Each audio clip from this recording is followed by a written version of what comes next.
Bonjour tout le monde et bienvenue à découverteduvin.com. Je suis votre hôte, Alexandre Savoie, et je vais peut-être vous expliquer un peu qu'est-ce que ce blog signifie.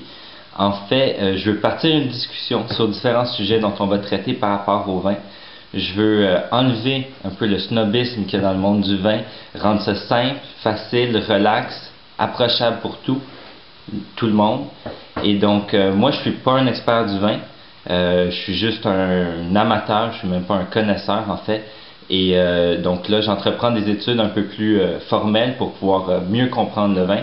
Et ce que je veux faire, c'est vous donner un petit aperçu des différents sujets touchant du vin et voir qu'est-ce que vous en pensez. Le plus important, c'est que vous écriviez vos commentaires, vous me donniez votre opinion, vous me contredisiez surtout.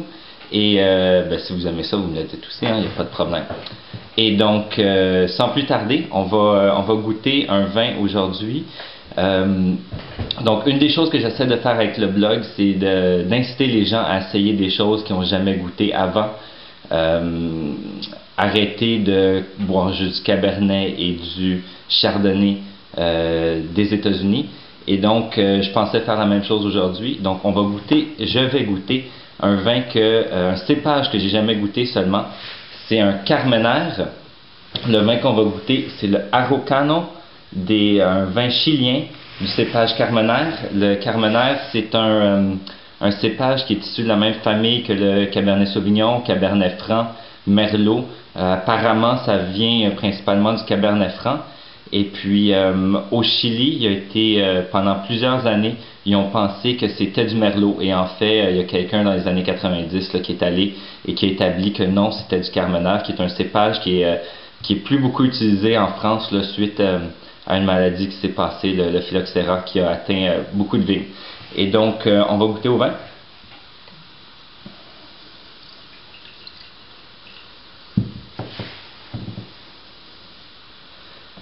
La couleur est assez foncée, mais tout de suite on voit que c'est pas ce qu'on est habitué pour du Cabernet et pour des cépages de cette famille-là. Il est peut-être un petit peu plus léger sur la couleur.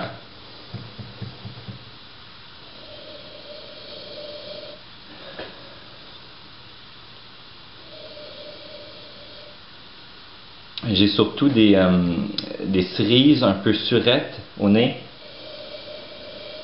Un petit peu de bois, mais vraiment pas beaucoup. Donc, pas le genre de vin du Nouveau Monde auquel on est peut-être habitué du Chili et de toute l'Amérique en fait. Par vin du Nouveau Monde, je veux dire des vins qui sont peut-être très boisés, très concentrés, plus sucrés et surtout très fruités. Et donc, on n'a pas ça ici. On va y goûter.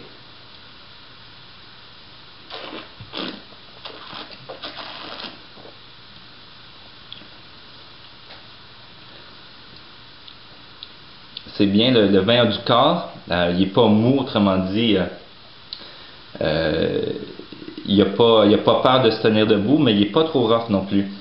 Ça se boit bien, on peut même boire ça là, sans avoir de bouffe.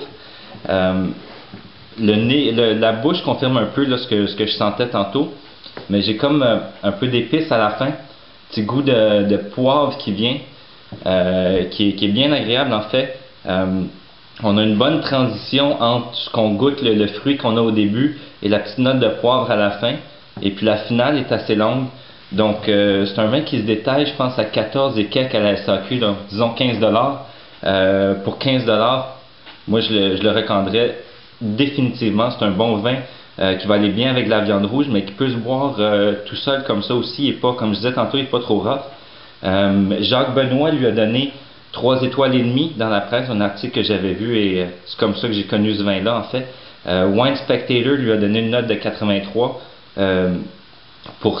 Je suis pas assez qualifié pour noter les vins, mais peut-être un peu bas du côté de Wine Spectator. Et en gros, je me rappelle pas de ce que Jacques Benoît en a dit, mais je suis assez d'accord avec lui. C'est un vin qui est très approchable puis très agréable.